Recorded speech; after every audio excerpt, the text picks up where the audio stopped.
Persilakan.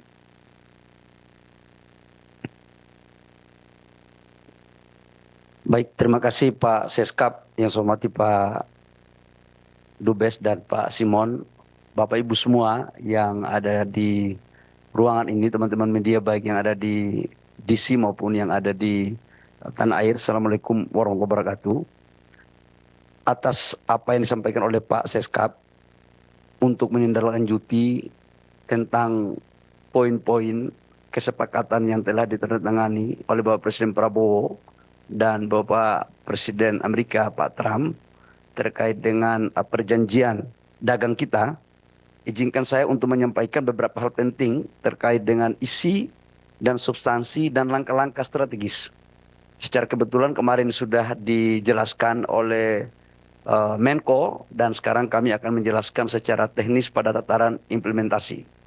Bapak Ibu semua, kita tahu bersama bahwa dalam perjanjian tersebut telah dimuat secara jelas bahwa untuk memberikan keseimbangan neraca perdagangan kita, maka kita dari sektor SDM akan membelanjakan kurang lebih sekitar 15 miliar US dollar.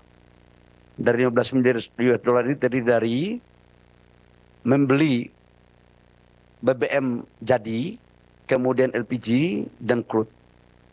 Sudah barang tentu ini adalah merupakan langkah sejarah baru kita membeli dalam jumlah yang besar. Dan nanti akan dijelaskan oleh Dirut Pertamina tentang teknis implementasinya. Bapak Ibu semua, 15 miliar US dollar yang kita alokasikan untuk membeli BBM di Amerika Serikat bukan berarti kita menambah volume impor. Namun kita menggeser sebagian volume impor kita dari beberapa negara. Di antaranya negara dari Asia Tenggara, Middle East, maupun di beberapa negara di Afrika. Secara keseluruhan, neraca komoditas daripada pembelian BBM kita dari luar negeri itu sama. Cuma kemudian kita geser.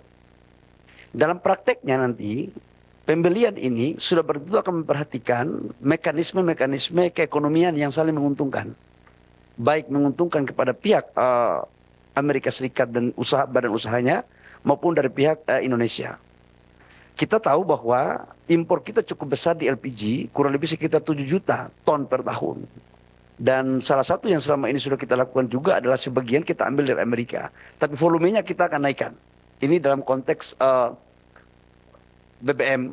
Dan dalam catatan kami, begitu kami mendapat arahan dari Bapak Presiden Prabowo, begitu 90 hari ke depan sudah selesai, maka langsung kita mulai tahapan eksekusi.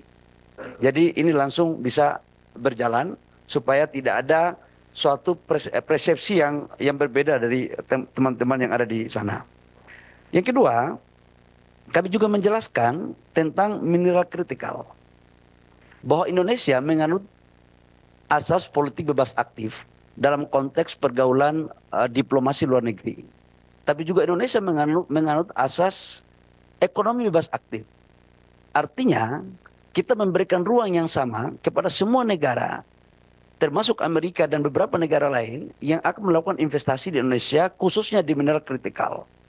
Dan ini sudah terjadi sebelum perjanjian ini pun sudah ada contoh, seperti Freeport. Freeport itu perjanjiannya sudah kita lakukan, dan mereka mempunyai konsesi secara baik, mengikuti aturan, kemudian juga membangun smelter, kurang lebih sekitar hampir 4 miliar US dollar, dan itu adalah salah satu smelter terbesar di dunia untuk pabrik tembaga. Nah, untuk mineral kritikal terkait dengan nikel, logam tanah jarang, dan mineral-mineral lainnya, kami telah bersepakat untuk memfasilitasi bagi pengusaha-pengusaha yang ada dari Amerika Serikat untuk melakukan investasi dengan tetap menghargai aturan-aturan yang berlaku dalam negara kita. Tapi kita juga akan memberikan prioritas untuk mendukung, memfasilitasi dalam rangka eksekusi. Termasuk dalamnya ada investasinya. Jadi ini bisa bersama-sama. Jadi katakanlah mereka mau bangun smelter di Indonesia untuk nikel, kita akan dorong, kita akan kasih ruang yang sebesar-besarnya, sama juga dengan negara lain. Jadi jangan diartikan bahwa kita akan membuka ekspor barang mentah. Enggak. Yang dimaksudkan di sini adalah mereka setelah melakukan pemurnian, kemudian hasilnya bisa diekspor. Biar clear nih, biar tidak ada salah interpretasi.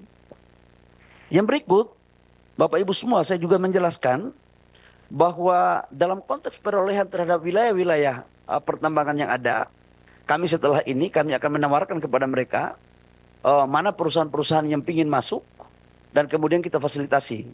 Dan saya sudah melakukan pemetaan terhadap lokasi-lokasi yang prospek. Karena kita juga harus membangun, menjaga hubungan yang sudah sangat baik ini. Yang berikut saya juga menyampaikan terkait dengan perpanjangan Freeport.